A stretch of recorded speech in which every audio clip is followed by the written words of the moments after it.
Hey everybody, it is Zach here from the Ed Boys, and welcome to my Make Money with Cooking guide. Cooking is a very easy skill and commonly leads to being new players' first 99. It's pretty AFK, your XP rates are solid, and in the case of this video, there's a few ways that you can actually pull a decent profit from cooking. If you've been enjoying the videos lately, be sure to subscribe for more content, and I am on Twitch, which the link should be in the description, so if you're looking for more content, be sure to follow me there. I'm going to start with some of the easiest options. Cooking fish is probably the most common way of training cooking. Most fish tend to turn a profit, but only a few coins per fish for some of the lower level ones.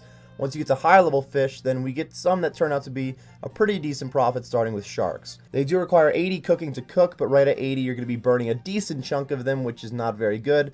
Even burning 1 in 10 sharks is going to blow up your profits a little bit, since not only are you not making the 130 coins or so profit, but you're losing nearly 1,000 coins in just that raw shark, or whatever the price of raw sharks happen to be at the time that you watch this. The price of sharks looks to be on the way down lately, but that tends to affect both the raw and cooked version of them, so the profit margins should always be there. You should complete the Family Crest quest to get the cooking gauntlets, which will decrease the chance of burning fish when worn.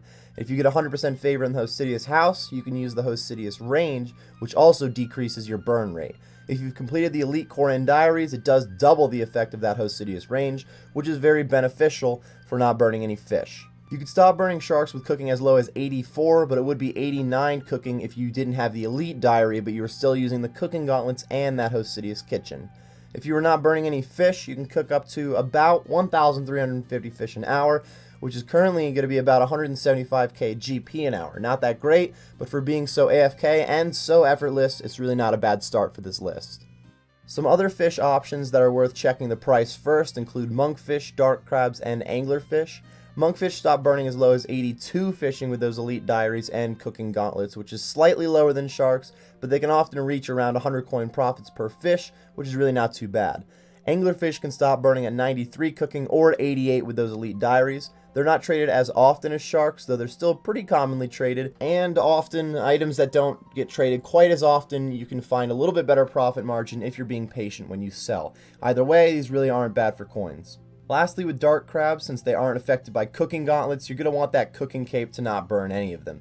Similar to anglerfish, they are traded even less often, which means good things for those profit margins if you're keeping an eye on the price.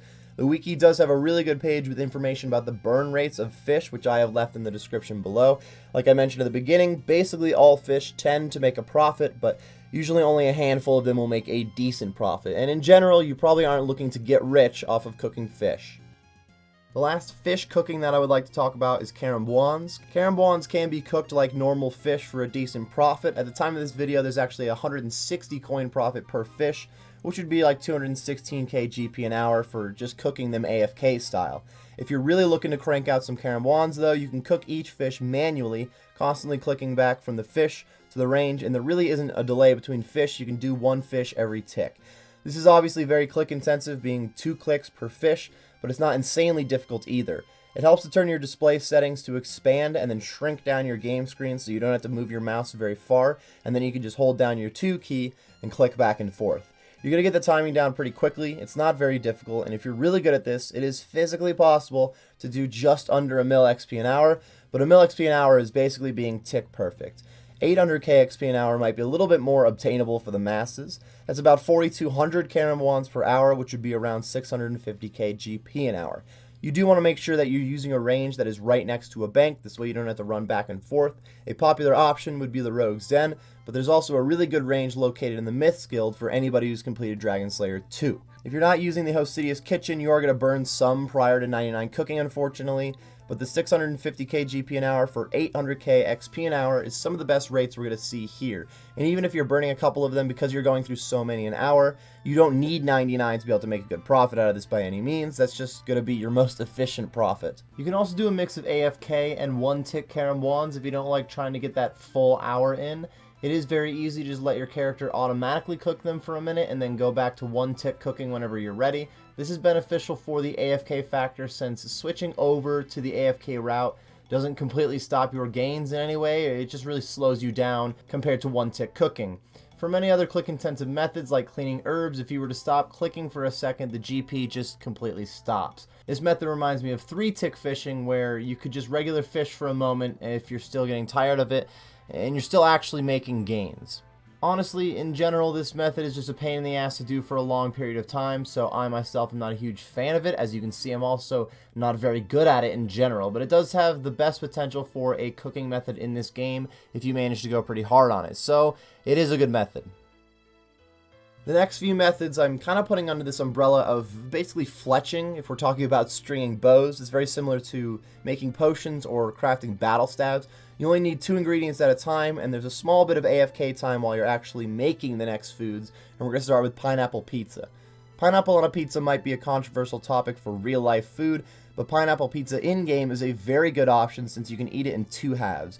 You get 22 HP for a full pizza, 11 HP per half, and you can spam click the pizza so you can eat the 2 halves back to back. You don't have to wait in that normal delay like you do on normal food. So these basically can heal you the same as an anglerfish, generally being a little bit cheaper. Making a pineapple pizza does require 65 cooking, and you can use either pineapple rings or pineapple chunks on each pizza.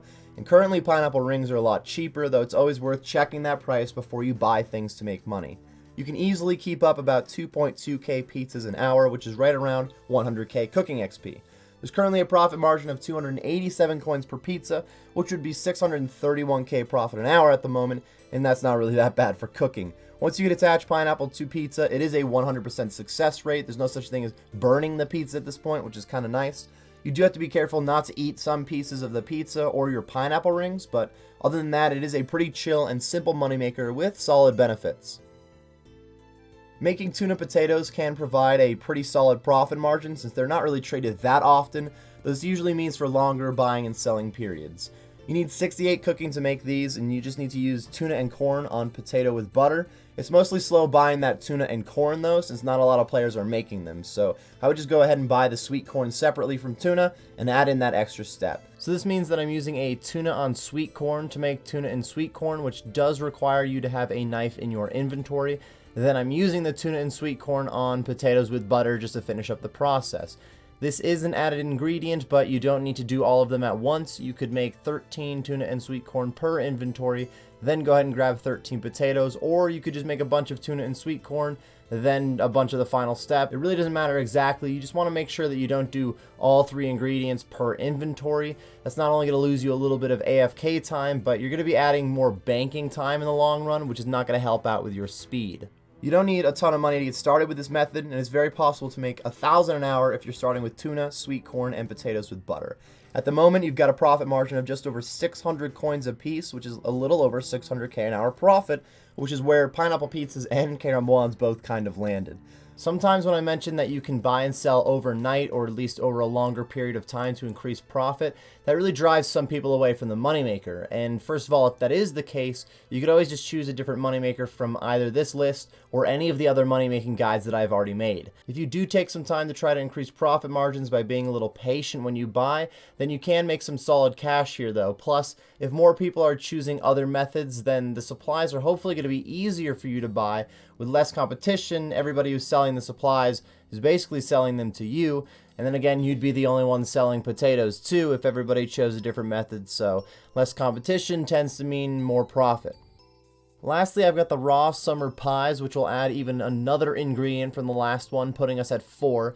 In terms of pies, not only raw summer pies will make a profit, raw wild pies being a pretty common option too, but I'll be featuring summer pies for this section. You are going to need a pie dish, strawberry, watermelon, and cooking apple to make a raw summer pie. You can still grab 14 of each piece at a time, starting with the pie dishes and strawberries. Make sure you go ahead and click the dish first so you don't eat the strawberry, or you could just right click the strawberry. Just make sure you don't eat it. It's really the only ingredient that you can eat just by left clicking. Then go ahead and grab 14 part summer pies and 14 watermelons, and lastly you can add the cooking apples.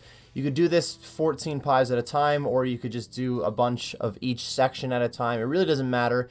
In general, you can make up to 500 pies an hour, which is currently very expensive per pie. You can actually make over 1k per pie with them. It can be slower to sell back raw summer pies than it is to buy supplies, but the supplies are very cheap overall. With the cooking requirement being 95, this is not a super popular method for cooking money making, and it also doesn't give that much XP per hour. Usually when you get to the point that you're 95 plus cooking, you're just trying to get to that 99, so understandably, going for slower XP may not be so enticing.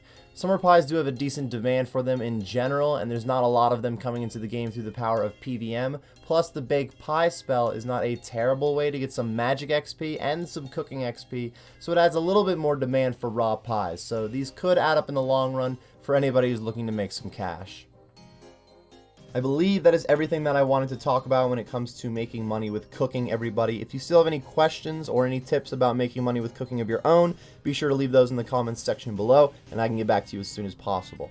Thank you for watching. If you did enjoy the video or you just got some useful information, be sure to leave a like and subscribe for more content. I do stream on Twitch, I am on Twitter, and I have a Discord, which all links are in the description. Thanks again for watching, everybody. I do hope you enjoyed, and best of luck with your cooking grind.